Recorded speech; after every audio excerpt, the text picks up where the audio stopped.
एक बेटी जो घर में खाना बना रही है, बाहर की चीख पुकार सुन करके जैसे वह घर के बाहर दौड़ती हुई जाती है तो देखती है कि कुछ दबंग नौजवान उसकी माँ को बुरी तरीके से मार रहे हैं, पीट रहे हैं।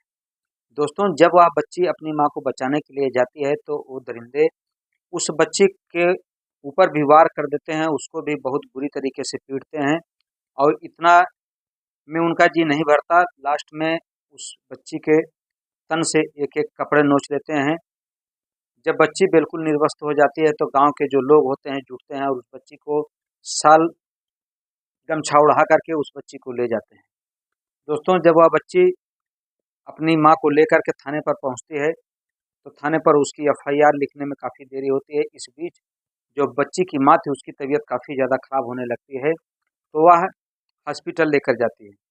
लेकिन जैसे ही हॉस्पिटल लेकर जाती है तो हॉस्पिटल वाले तुरंत कहते हैं कि ये मामला मारपीट का है, पहले तुम इसको ले जा करके एफआईआर की कॉपी ले आओ या पुलिस से लिखवा करके ले आओ, तब जाके तुम्हारी माँ का इलाज होगा। दोस्तों, अब वह लाचार बच्ची अपनी माँ को लेकर के फिर दोबारा थाने पर पहुँचती है और वहाँ पर जाके अपनी आप बीती बताती है। तब वहाँ के जो एसएचओ महोदय होते हैं उस बच्ची का जो एप्लीकेशन होता है उसमें चेंजिंग करवा देते हैं और चेंजिंग करवाने के बाद जो आरोपी होते हैं उनको विभिन्न जो धाराएं होती हैं, निम्न धाराएं होती हैं, उसमें एफआईआर दर्ज करके उनको चालान कर देते हैं। अगले दिन बाद ही जब वो आरोपी फिर छूट कर चले आते हैं तो उस बच्ची के घर पर ऐसा तांडव मचाते हैं कि उससे बच्ची के परिवार वालों को डराते हैं, धमकाते हैं, यहाँ तक कि उसके घर में आग तक लगा देते हैं। माँ विधवा है और 3000 रुपये में सफाई का जो टेकर का काम होता है वह करके अपने बच्चों का जीवन यापन कर रही है। दोस्तों, अब वह बच्ची न्याय की गुहार डीएसपी साहब के यहाँ, कप्तान साहब के यहाँ, मुख्यमंत्री जी के यहाँ न्याय की गुहार लगा रही है। उसकी फरियाद अभी तक तो कोई सुनने वाला नहीं है। जहाँ एक तरफ हमारे देश के यशस्वी प्रधानमंत्री मुख्यमंत्री योगी आदित्यनाथ जी बेटी बचाओ बेटी पढ़ाओ का नारा देते हैं और बेटियों के प्रति काफ़ी सतर्कता बरतते हैं, तो वहीं पर एक बेटी अपनी माँ की और अपने न्याय की गुहार लगा रही है। आइए जानते हैं पूरी कहानी विस्तार से। नमस्कार, प्रणाम, मैं मोनू भारद्वाज।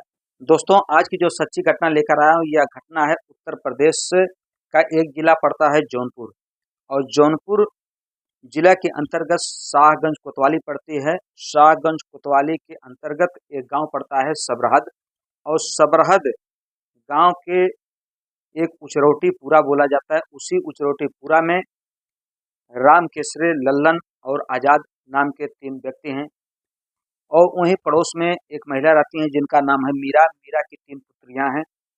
मीरा विधवा हैं और सफाई कर्मी का काम करती हैं 3000 रुपये में, और उसी पैसे से अपने परिवार का पालन पोषण करते हैं।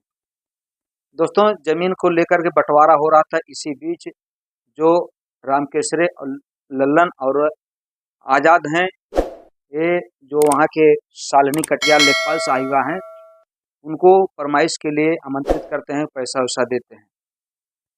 इससे पूर्व भी जब 2 बार राजस्व विभाग की टीम आई थी तो नाप उप के गई थी, लेकिन अब की बार जो शालिनी कटियार जी हैं वो ऐसा नापते हैं कि मीरा के घर में जाके जरीब गिर जाती है।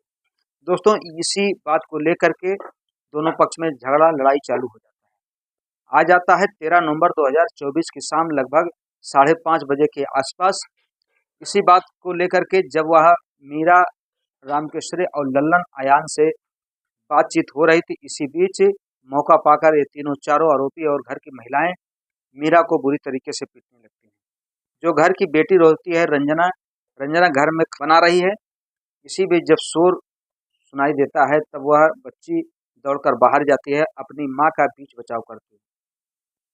दोस्तों, ये मनबड़ काफ़ी जो होते हैं मीरा को इतना मारते हैं कि मीरा मौके पर ही बेहोश हो जाती है, और वह बच्ची को वह इतना मारते हैं, मारते-मारते उस बच्ची को निर्वस्त्र कर देते हैं। यानी कि एक जवान बेटी जो कि निर्वस्त्र हो जाती है, गाँव के लोग जुटते हैं तो उस बच्ची को तन पर एक-एक कपड़ा डालते हैं, कोई गमछा डालता है तो कोई शाल डाल के उसकी इज्जत को बचाया जाता है। दोस्तों, इतना में ही उन लोगों का मन नहीं भरता, लास्ट में जा कर के ये तीनों दरिंदे उसके घर में आग लगा देते हैं, और जो खाद्य पदार्थ होते हैं सब धू धू करके जल जाता है। अब वह बच्ची अपनी माँ को लेकर के तुरंत हॉस्पिटल के लिए रवाना होती है। हॉस्पिटल जाती है तो हॉस्पिटल के लोग कहते हैं सागन जो सामुदायिक केंद्र है वहाँ के डॉक्टर साहब कहते हैं ये मामला मारपीट का है, सर्वप्रथम आपको जाना पड़ेगा कोतवाली, वहाँ से एप्लीकेशन लिखा करके तब आना होगा, तब जाके आपकी दवा और दर्पण होगी। दोस्तों वह बच्ची अपनी माँ को लेकर काफ़ी परेशान थी, कभी थाने का चक्कर तो कभी हॉस्पिटल का चक्कर लगाते लगे तो परेशान हो जाती है। तभी ये सच्चो साहब जो होते हैं वहाँ के रोहित मिश्रा, वह इस जो आरोपी होते हैं इन आरोपियों की तरफ से निम्न धाराओं में उन लोगों का मुकदमा दर्ज करते हैं और उनको जेल भेज देते हैं।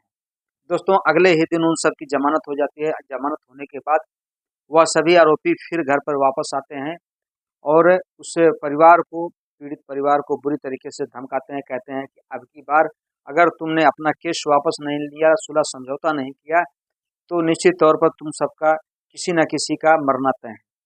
दोस्तों इतनी बात सुनने के बाद जो बेटी रंजना है वह अपने जान माल की दुहाई के लिए पहुंच जाती है जो कप्तान साहब होते हैं अजय पाल शर्मा के यहाँ। अजय पाल शर्मा के यहाँ अपना एप्लीकेशन देती है और अपनी आप बीती सुनाती है।